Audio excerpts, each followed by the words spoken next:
कितना कितना क्रोध हनुमान जी को दिलाया गया, पर हनुमान जी गुस्सा नहीं कर। लंका के राजा रावण ने हनुमान जी का अपमान तक कर दिया था, उनको बैठने के लिए स्थान नहीं दिया था, तो भी हनुमान जी क्रोध नहीं करे।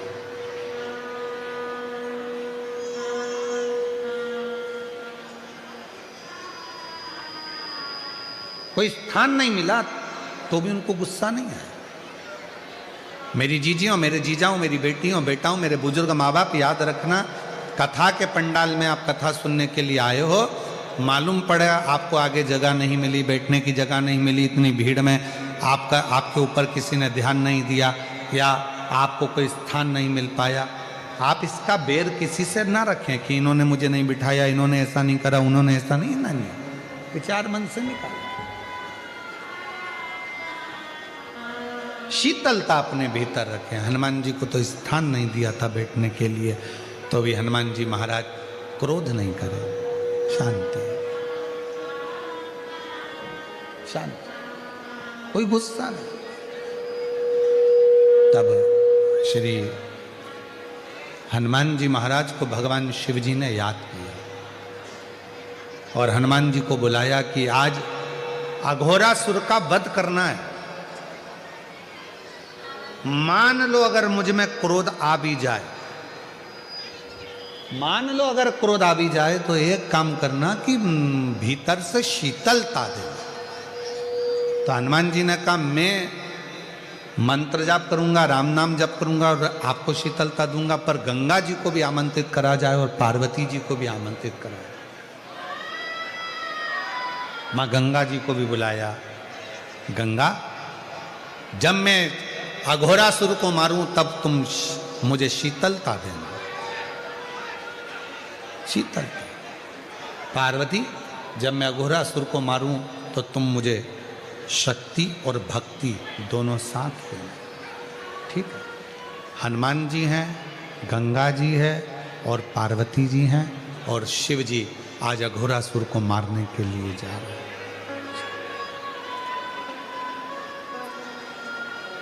और वल्लभ विठ्ठल गिरधारी माँ यमुना जी की बलिहारी। वल्लभ विठ्ठल, बोलो बोलो बोलो, माँ यमुना जी की बलिहारी। भोले शंकर त्रिपुरारी माँ गंगा जी की बलिहारी।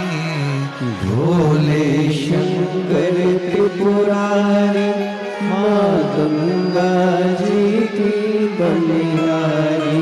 हे भोले शंकर त्रिपुरारी माँ गंगा जी की बलिहारी।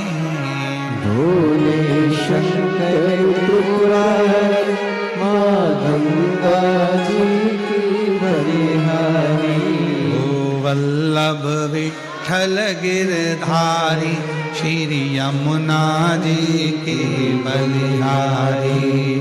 वल्लभ विठ्ठल गिरधारी श्री यमुना जी की बलिहारी। अघोरासुर ने उत्पात मचाया, ऐसी ऐसी हरकत अघोरासुर ने करी कि भगवान शिव को क्रोध आने लगा, शंकर भगवान को क्रोध आने लगा। और जैसे शिव जी क्रोध आने लगा, शंकर भगवान को जैसे ही क्रोध आने लगा, गंगा जी ने शीतलता दी, पार्वती जी ने भक्ति शक्ति, हनुमान जी महाराज ने भगवान राम के नाम का उच्चारण कर कर शीतलता प्रदान करना प्रारंभ कर दिया। शीतलता। और अघोरासुर को मारने के लिए भगवान शिव ने तुरंत अपना शस्त्र त्रिशूल उठाया। अघोरासुर चरणों में आकर पड़ गए, मुझे मत मार।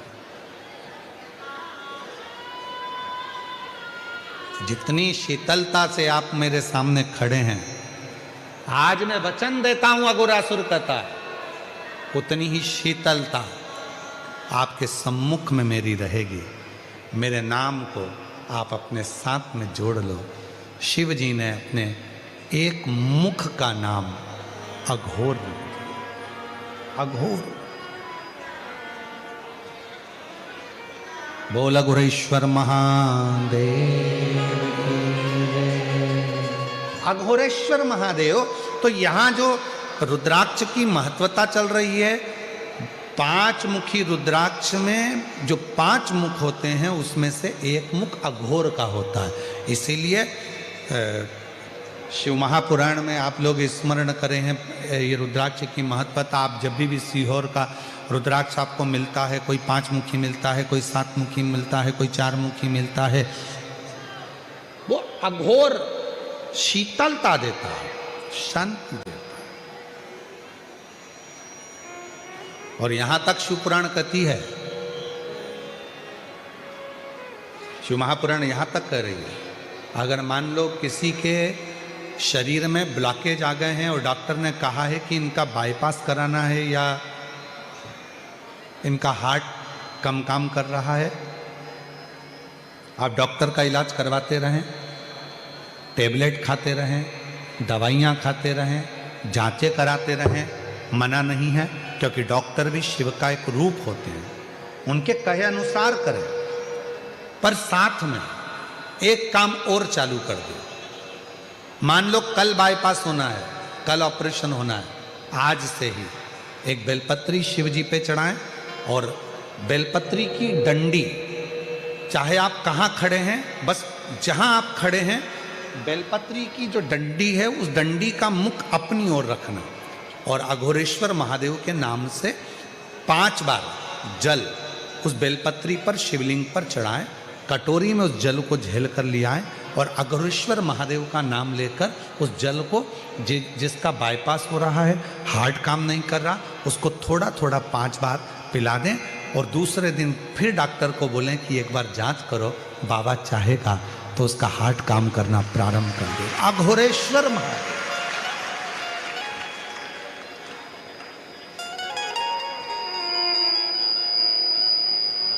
लोग इनको समझ नहीं पाते, लोगों को लगता है कि अघोरी है, अघोर है।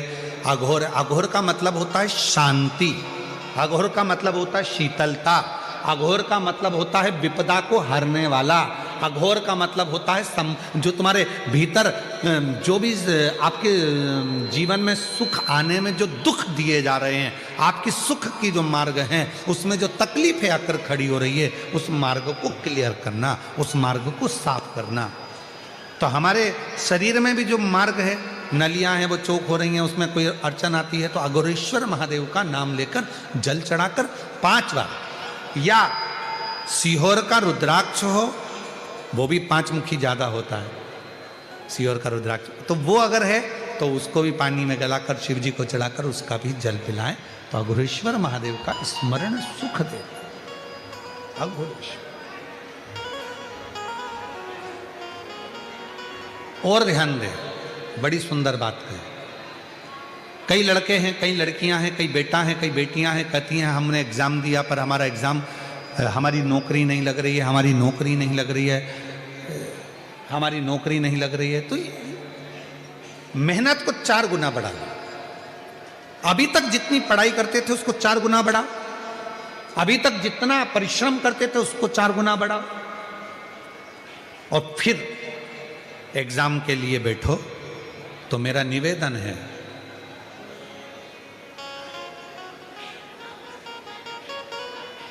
कभी तुम्हारे पास में अगर रुद्राक्ष है सीहोर का, तो उस रुद्राक्ष पर तुम्हारे घर में अगर अलोनी भस्म, अलोनी भस्म कहते हैं, तुम्हारे यहाँ गोबर के कंडे को क्या कहते हैं?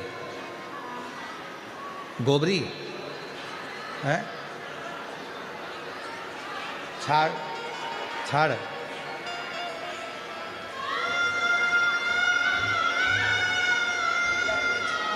छाना, तो गुजरात में उसको छाना बोलते हैं और महाराष्ट्र में गोबरी कहते हैं, हमारे उधर कंडा कहते हैं। ठीक है, तो जो वो गाय का गोबर होता है तो वो उसको हाथ से थपा हुआ नहीं, गाय ने गोबर किया, नीचे गिरा, सूखा हुआ वो गोबर का कंडा जो होता है उसको जलाकर भस्म बनाकर कपड़े से छानकर उसको डब्बी में रख लेते हैं। जब ऐसा लग रहा है कि मेरा ये काम हो ही नहीं रहा, अटक ही अटक रहा है, तो सोमवार की अष्टमी जब पढ़े तो वो थोड़ी सी जो भस्म है वो उस रुद्राक्ष पर, 5 मुखी पर अघोरेश्वर महादेव का नाम लेकर चढ़ा दी जाए और उसी भस्म को खाकर, उसी भस्म का तिलक लगाकर यदि कार्य के लिए जाया जाए तो वो कार्य सफल होता ही है, उसमें अड़चन आ ही नहीं सकती, उस कार्य में कभी अड़चन नहीं आ सकती, क्योंकि अघोरेश्वर महादेव का उसमें नाम है, अघोर, अघोरेश्वर। तो 2 रुद्राक्ष दुख को, तकलीफ को, बीमारी को, कष्ट को, अड़चन को समाप्त करते हैं। उसमें 5 मुखी, 5 मुखी में भी इसलिए मूल है क्योंकि उसमें अघोर भगवान शिव का एक मुख जुड़ा हो, अघोरेश्वर। और दूसरा है 7 मुखी रुद्राक्ष। फिर 4 मुखी का भी वर्णन आता है, ऐसे रुद्राक्षों का स्मरण किया जाए।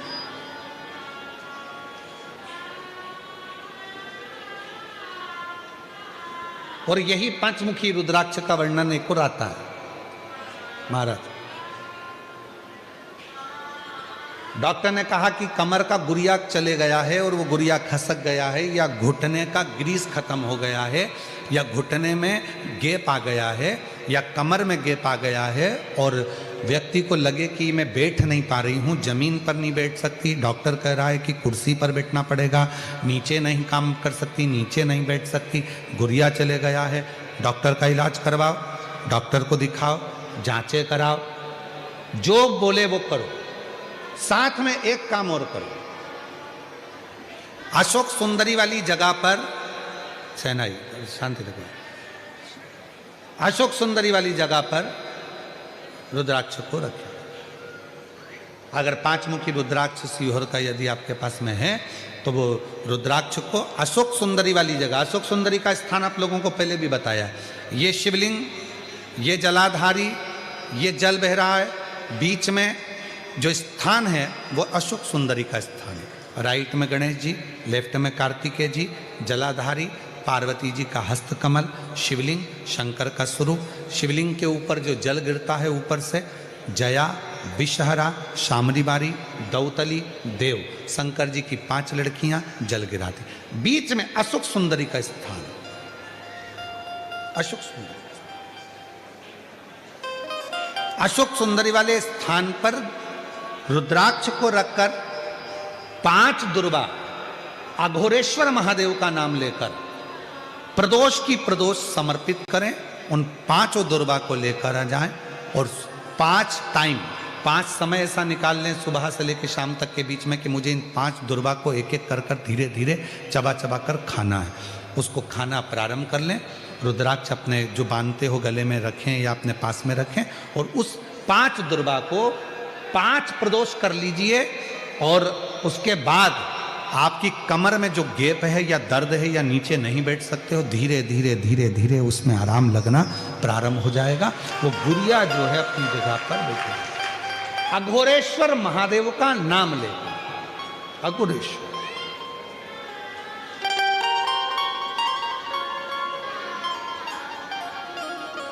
और मैंने तेरे ही भरोसे बाबा, तेरे ही भरोसे हवा बीच उड़ती जावांगी बाबा, डोर तो छड़ीना में कटी जावांगी, भोले मैं तेरी पतन, शंभू मैं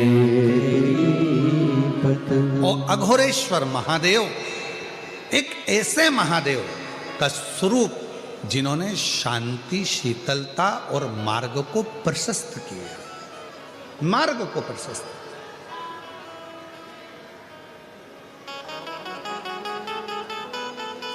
लक्ष्य तक भेजने वाले, मंजिल तक पहुंचाने वाले।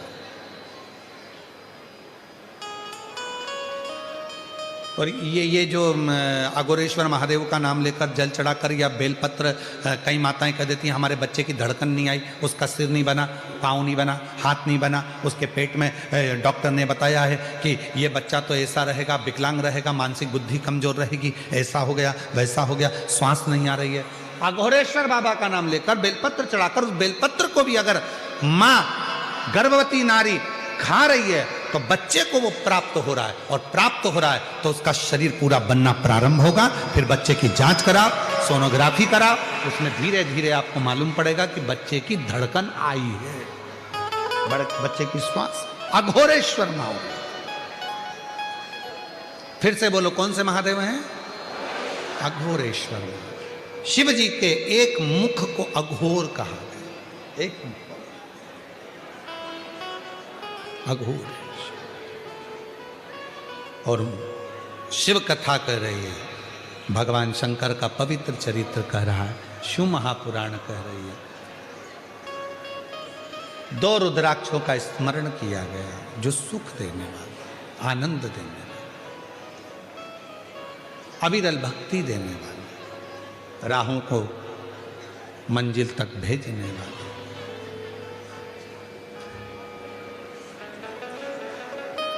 एक बिदल और उत्पल नाम के 2 असुर थे।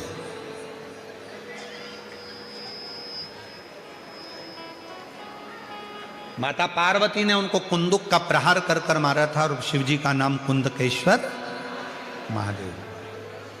जब दवाई हमें लॉक ना करती है, दवाई हमको खाने के बाद भी असर नहीं करती है, तो कुंदकेश्वर महादेव का स्मरण किया जाए। शिव का एक स्वरूप है कुंदकेश्वर महादेव, शंकर भगवान का एक स्वरूप है कुंदकेश्वर, शिव का एक प्रतिबिंब है। फिर आगे वर्णन आया है तारकासुर का, जिस तारकासुर ने शंकर भगवान को हृदय से स्नेह किया, जो शिव के लिए, भगवान शंकर के लिए ही अपनी मृत्यु को मांग लेता।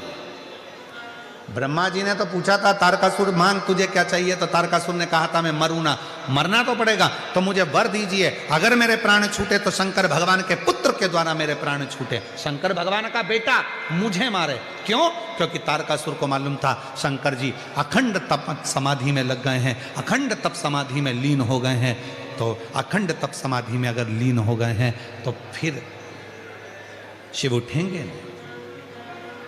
और मैंने इनको स्नेह किया है, ये मेरे इष्ट देव हैं, इनका विवाह होना जरूरी है, इनकी शादी होना जरूरी है। तो मन में भाव आया कि इनका विवाह हो, ये भाव लेकर वर मांग लिया कि शंकर भगवान के पुत्र के द्वारा मेरे प्राण छूटे, मुझे ये वर दे दीजिए।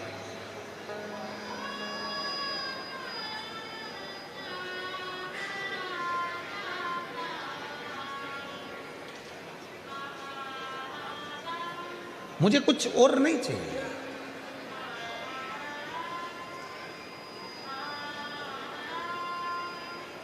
तारकासुर ने जब भगवान षडानंद कार्तिकेय का दर्शन किया था, तो तारकासुर के हृदय में भाव आ गया था। तारकासुर के हृदय में यह भाव आ गया था कि मेरे शिव का दर्शन मैं आज कर रहा हूं, शंकर का दर्शन।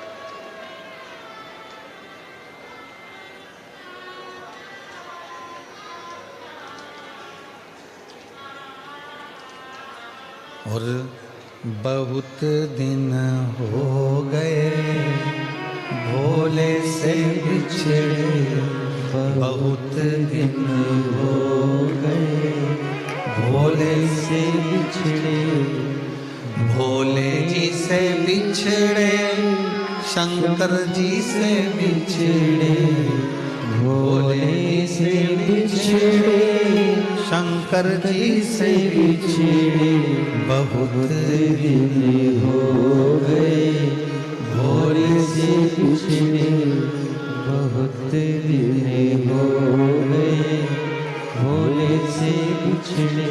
बहुत दिन शिव को प्राप्त करना चाहा, शिव मिले, शंकर मिले। आज शिव का दर्शन मुझे कार्तिकेय के रूप में हो रहा है। षडानंद कार्तिकेय का दर्शन कर रहा हूं तो मेरे को शिव का ही दर्शन हो रहा। पर कार्तिकेय जी ने ये विचार कर लिया था कि मेरे पिता को बहुत मानते हैं तारकासुर, मेरी माँ ने कहा है इनके हृदय में शिव बसते हैं, अब इनको तकलीफ नहीं दूंगा।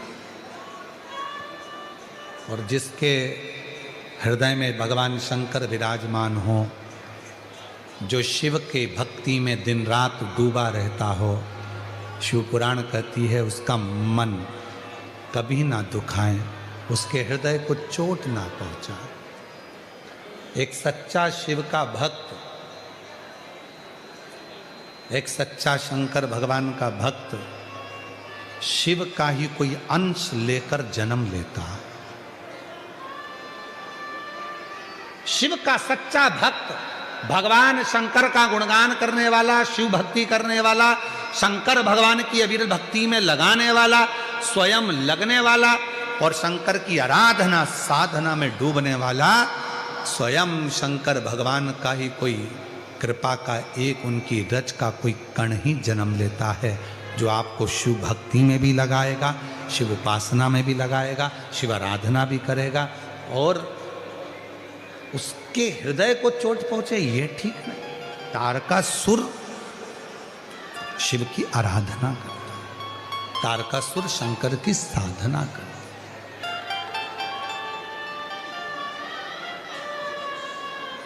सीहोर कुबरेश्वर धाम पर जब भक्त आते हैं, कंकर शंकर पूजन करते हैं,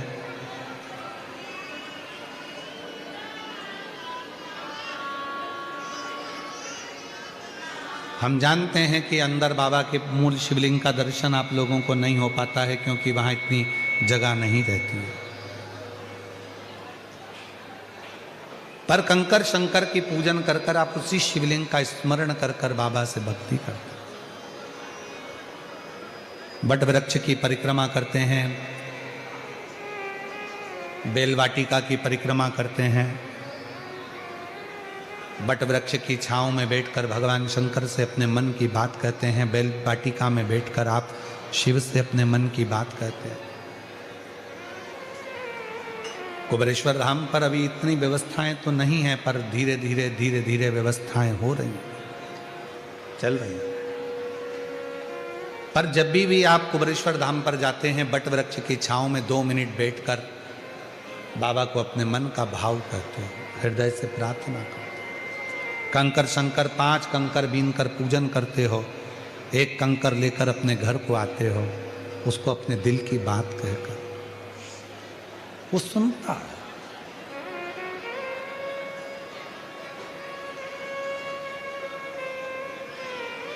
बारह ज्योतिर्लिंग का मध्य बिंदु है कुबरेश्वर धाम।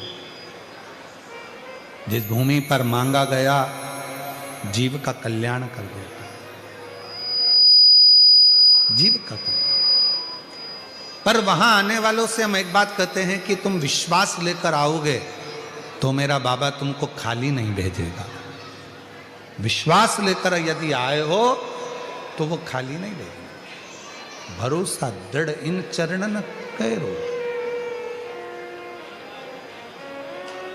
समय आया, तारकासुर के प्राणों को षडानंद कार्तिकेय जी ने हर लिया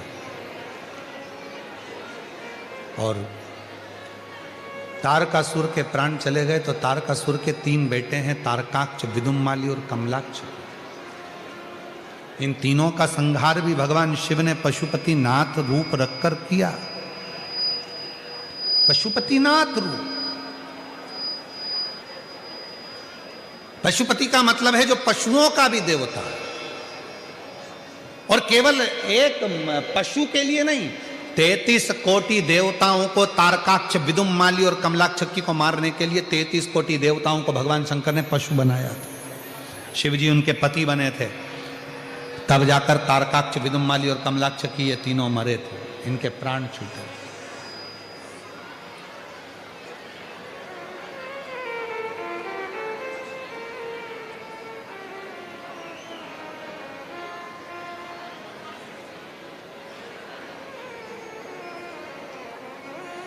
केदारनाथ जी कौन कौन गया है? हाथ उठाओ जो केदारनाथ गए हैं। गए हो केदारनाथ जी? देखिए, वहां के घोड़े को देखा है, खच्चर को, गधे को? अरे बोलो तो जम के, बैठे भी होगे तुम लोग तो।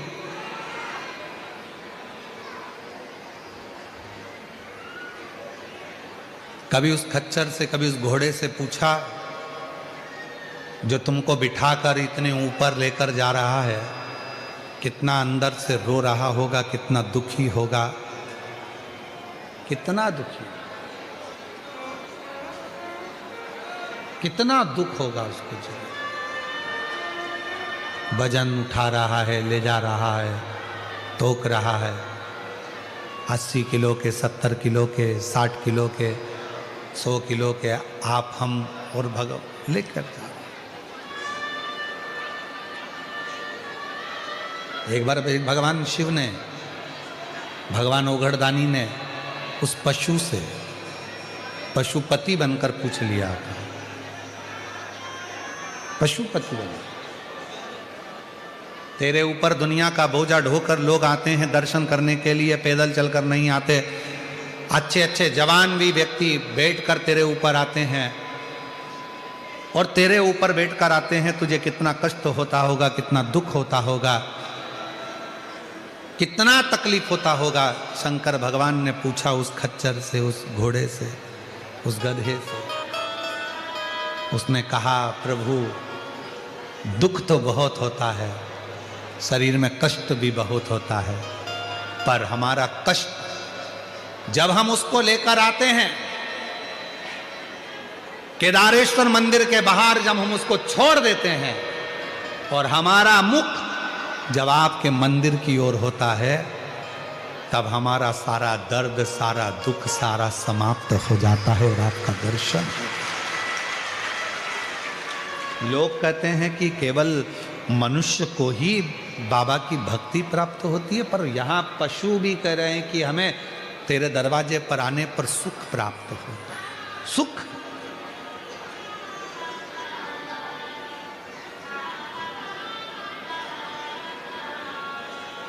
तेरे दरबार की बाबा निराली शान देखी,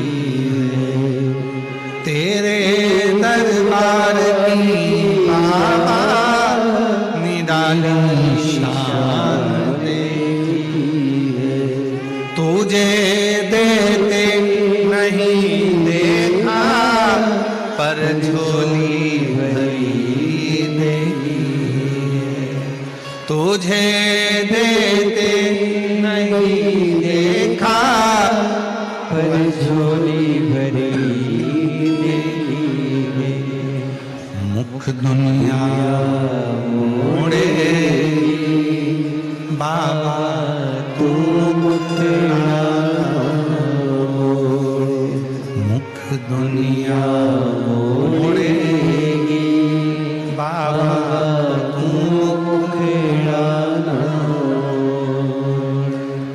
लगी परिधीनो, बाबा तुए वेना,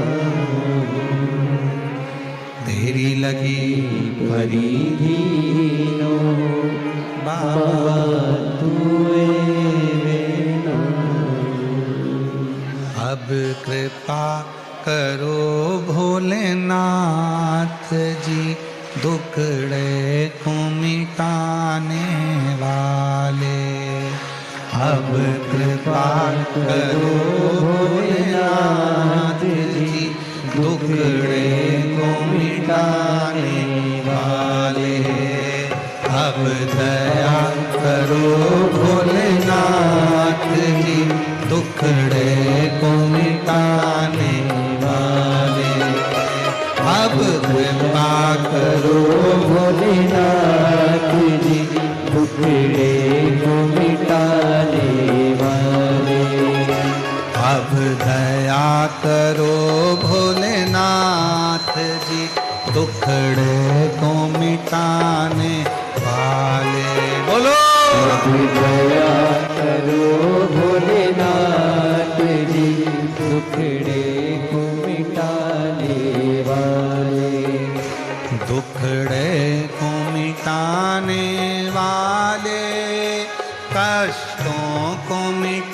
मिटाने वाले, दुखड़ों को मिटाने वाले, कष्टों को भरने वाले, दुखड़ों को मिटाने वाले, कष्टों को मिटाने वाले, दुखड़ों को मिटाने वाले, कष्टों को मिटाने वाले। अब तुम दया करो भोलेनाथ जी, दुखड़ों को मिटाने वाले। अब तुम दया करो भोलेनाथ जी, दुखड़ों को मिटाने वाले। अब तुम दया करो भोलेनाथ जी, दुखड़ों को मिटाने वाले। अब तुम दया करो भोलेनाथ जी, दुखड़ों को मिटाने वाले।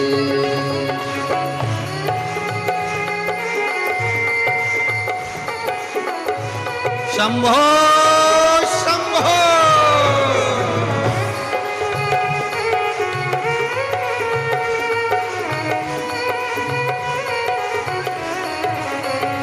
अब दया करो भोलेनाथ जी, दुखड़ों को मिटाने वाले।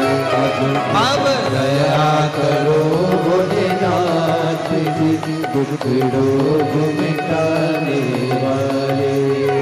कष्टों को मिटाने वाले, दुखड़ों को मिटाने वाले, कष्टों को मिटाने वाले, दुखड़ों को मिटाने वाले।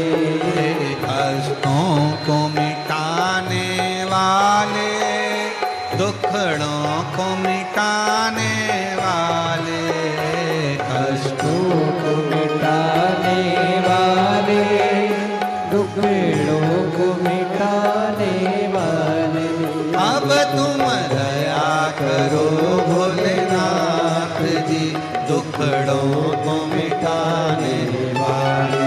अब तुम दया करो भोलेनाथ जी, कष्टों को मिटाने वाले।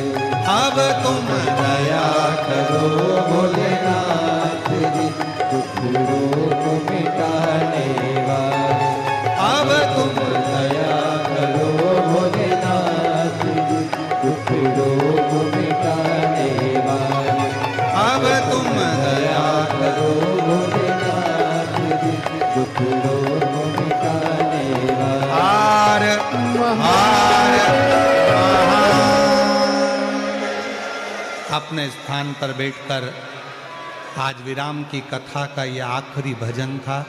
दिल से बाबा को प्रार्थना कर लो, विनय कर लो। पहले नहीं बोल पाए हो तो अब बोल लो और बाबा को अपने मन का भाव कह लो। जहाँ जगह मिल जाए वहाँ बैठ जाओ। बैठकर बाबा को प्रार्थना कर लीजिए, विनय कर लीजिए, निवेदन कर लीजिए, भाव से बाबा को विनती कर लीजिए। साथ में बोलेंगे आप और हम, भाव से बाबा को बुझाएंगे।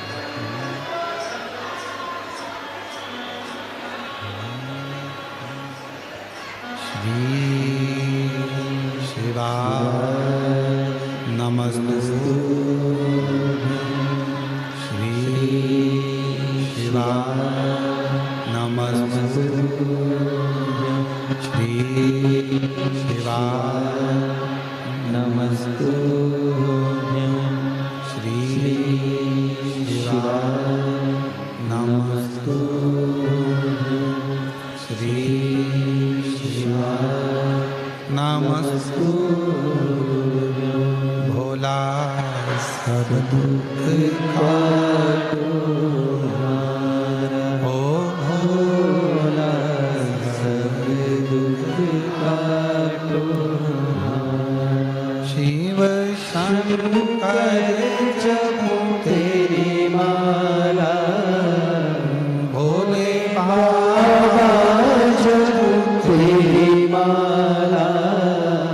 भोला सब दुख काटो ओ भोला सब दुख काटो हमारा। वेश मंगल मंगलकारी वेश है मंगल मंगलकारी। शमशान वासी हमारा शमशान वासी हमारा ओ भोला सब दुख काटो हमारा। ओ भोला सब दुख काटो हमारा।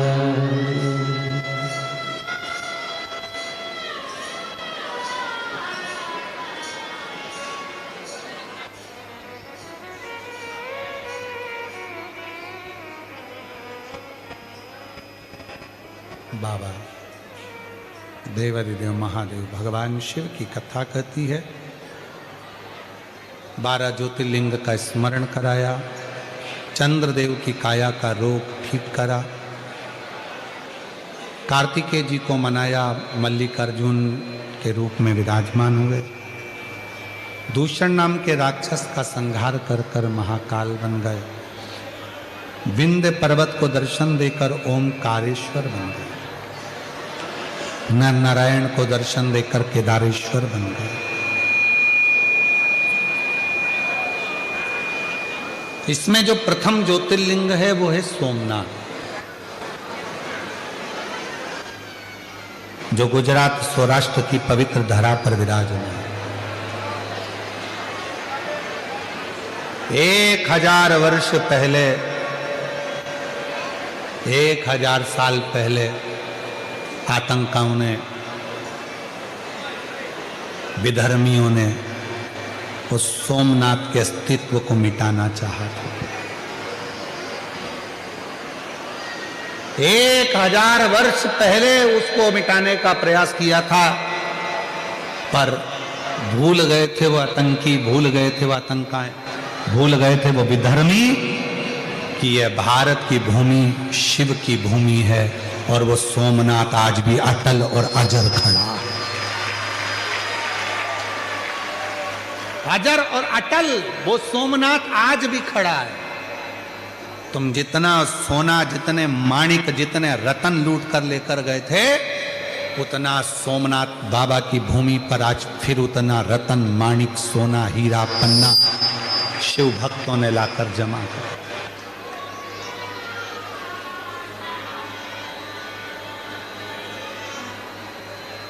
वो सोमनाथ, उसको क्षति पहुंचाने वाले भले वो उस समय के आक्रांता रहे हों, पर आज शिव के भक्तों ने उसको संभाला।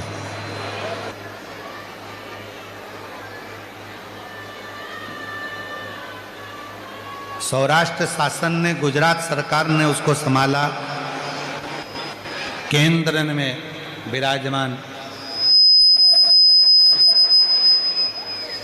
माननीय प्रधानमंत्री जी नरेंद्र भाई मोदी जी ने भी सोमनाथ की उस आनंदमय गाथा का स्मरण करते हुए उसको पूर्ण तरह से, पूर्ण आनंद के साथ फिर जागृत किया, फिर जागृत और पुनः वह जागृत। शिव कथा कर रही है, नर नारायण को दर्शन देकर केदारेश्वर बने, कुंभकर्ण के पुत्र भीम का संहार कर कर भीमाशंकर हुए, मनु शत्रुपा को दर्शन देकर विश्वनाथ के रूप में काशी में विराजमान हुए, गौतम बाबा पर गौ हत्या के दोष को मिटाने के लिए ब्रह्मा विष्णु महेश त्र्यंबकेश्वर बने, रावण के लिए वैद्यनाथ, दारुक राक्षस का संहार कर कर नागेश्वर बन गए, राम जी द्वारा पूजित होकर, स्थापित होकर रामेश्वर बन गए, और सुधर्म नाम के ब्राह्मण की पत्नी भूष्मा के बेटे को जीवित किया तो घृष्णेश्वर बन गया। ये 12 ज्योतिर्लिंग हमारे जीवन में एक उज्जवल ज्योति प्रदान करते हैं, एक बल प्रदान करते हैं। ऐसी पवित्र कथा जो तुमरुका जी चंचुला देवी को कह रहे थे, चंचुला देवी का पति बिंदुक प्रेत योनि से मुक्त हो गया। शिवजी ने अपने मस्तक की बेलपत्र शिवपोथी को दी, वचन दिया मेरे भोले बाबा ने, कलिकाल में, कलयुग में जो शिव महापुराण की कथा को बैठकर श्रवण करेगा और मन में उसके जो कामना होगी, शिव कहते हैं मैं उसको पूर्ण करने के लिए उसके दरवाजे पर पहुंचकर उसको पूर्ण कर। मेरी जीजियों, जीजाओं, मेरी बेटियों, बेटाओं, मेरे बुजुर्ग माता पिता, ध्यान रखना, ये कुबेरेश्वर धाम से चलकर कुबेर भंडारी, कुबेरेश्वर महादेव जब आपकी नगरी में आते हैं, आप झोली पसार कर उससे जब विनय करते हो तो वो पूर्ण जरूर होता है। ये केवल शिव महापुराण की कथा नहीं है जिसको सुना और कानों से निकाल दिया। ये अपने पिता से मन की बात कहने का एक स्थान है, एक स्थान जहां बैठकर आप भगवान देवाधिदेव महादेव से अपने मन का भाव कहते हो, हृदय से प्रार्थना करते हो। चाहे फिर वो शिव पुराण की कथा 5 दिन की हो, 3 दिन की हो, 7 दिन की हो, जो आपको श्रवण करने को मिल जाए अपने नगर में, अपने कॉलोनी में, अपनी सोसाइटी में, अपने आसपास के क्षेत्र में, जब भी 200-300 किलोमीटर दूर भी अगर आपको सूचना मिले कि कुबेरेश्वर बाबा की ये पवित्र पोथी कुबेर भंडारी के दरवाजे से ये कुबेरेश्वर महादेव की ये अविरल तिजोरी, ये पोथी आई है और लुटाने के लिए आई है, सूचना मिल जाए कि कुबेरेश्वर बाबा कुबेर भंडारी के दरवाजे से ये शिव पुराण पहुंची है, तो प्रयास करना कि अपने घर से निकलकर कथा के पंडाल तक जरूर जाना और दिल से बाबा को प्रार्थना जरूर विनय। 14 फरवरी से 20 फरवरी तक रुद्राक्ष महोत्सव है आपके पिता के घर में, सीहोर में, कुबेरेश्वर धाम पर अवश्य पधारें। जो ज़्यादा बीमार हैं वो ना आए, अपने साथ में बिछाने का, ओढ़ने का, पानी की बोतल, दवाई, औषधि लेकर आए। सोने चांदी की कोई रकम लेकर ना आए, कीमती सामान ना लेकर आए। वाहन भी लेकर आए तो धीरे धीरे चलाएं। और बाबा के रुद्राक्ष महोत्सव का जो एक आनंद है, जिस रुद्राक्ष उत्सव का दर्शन करने के लिए विदेशी भी विदेश छोड़कर आते हैं, फॉरेनर पहुंचते हैं इस रुद्राक्ष उत्सव का दर्शन करने के लिए, उस रुद्राक्ष उत्सव का दर्शन जरूर करें और जीवन को धन्य देखें कि 7 दिन उस रुद्राक्ष महोत्सव में रुद्राक्ष का पूजन कैसे होता है, क्या है सीहोर के उन रुद्राक्षों का महत्व, जो 7 दिन रुद्राक्ष उत्सव के रूप में होकर जनमानस को पूरे साल बीमारियों को दूर करने के लिए वो रुद्राक्ष प्राप्त होता है, लोगों के दुख कट जाते हैं। समझे, सुख दे। मैं फिर एक बार पुनः सूरत के रहने वाले रहवासियों को बहुत साधुवाद दूं, कार्यकर्ताओं को साधुवाद दूं, यहाँ की पूरी प्रशासन को साधुवाद दूं, श्री CR पाटिल साहब को साधुवाद दूं, जो इस कथा में प्रत्यक्ष अप्रत्यक्ष रूप से जुड़े और कार्यक्रम को सफल बनाने के लिए CR पाटिल साहब का बड़ा सहयोग रहा, उनको भी साधुवाद दूं। श्री लड्डू गोपाल गौशाला को, स्वामी जी श्री हरि जी जीवनदास जी महाराज जी को, श्री छोटू भाई जी, एकनाथ भाई पाटिल जी को, जिन्होंने बहुत सुंदर भाव से इस कथा को संजोया। मैं श्री आशुतोष मिश्रा जी को, जो इस पवित्र कथा को सीहोर से लेकर सूरत तक पहुँचे और सबके आनंद के साथ में इस कथा की डोर थामते हुए इस कथा की दिव्यता को आनंदित करा, यजमान पद ग्रहण करा। मैं श्री लालजी सिंह सेंगर जी को साधुवाद दूं, जिन्होंने इस कथा के यजमान पद को ग्रहण कर कर इस कथा को आनंद के साथ, पूरी टीम के साथ आनंद लिया। सभी कार्यकर्ताओं ने बड़े जुझार से, बड़े आनंद से इस कार्य को संभाला। सूरत नगर की सोशल मीडिया, यूट्यूबर, यहाँ के अखबार, यहाँ की मीडिया को साधुवाद देता हूँ जिन्होंने इस कथा को अपनी प्रिंट में मीडिया के माध्यम से, सोशल मीडिया के माध्यम से जनमानस को दिया। यहाँ के सभी श्रोता भाई बहन को नमन करते हुए, साउंड सिस्टम, टेंट सिस्टम, आस्था चैनल के श्रोता भाई बहनों को नमन करते हुए अपनी वाणी को विराम की ओर लूँ। पायलट बाबा को भी बहुत बहुत विराम में फ्लाइट बाबा को नमन करता हूँ। और 16 जनवरी से गुजरात की पवित्र भूमि बड़ोदरा में कथा हो रही है। 1 बजे से 4 बजे तक आप और हम उसको सुनेंगे, धारण करेंगे। और अगर बाबा आपकी झोली खुशियों से भर दे तो आपका पत्र लेकर आप भी बड़ोदरा जरूर आओ और बाबा की कृपा से सुनें। पुनः फिर मकर संक्रांति आ रही है। सभी देशवासियों को मकर संक्रांति की बधाई। पर निवेदन है, पतंग उड़ाना मना नहीं है, पर याद रखना फालतू की अफवाह मत उड़ाना। पतंग उड़ाओ, अफवाह मत उड़ाओ। पतंग उड़ाना, पर याद रखना कोई विदेशी मांझे से, विदेशी डोरी से, चाइना की डोरी से पतंग ना उड़ाई जाए जिससे किसी के गले में लग जाए या कोई घटना घटे।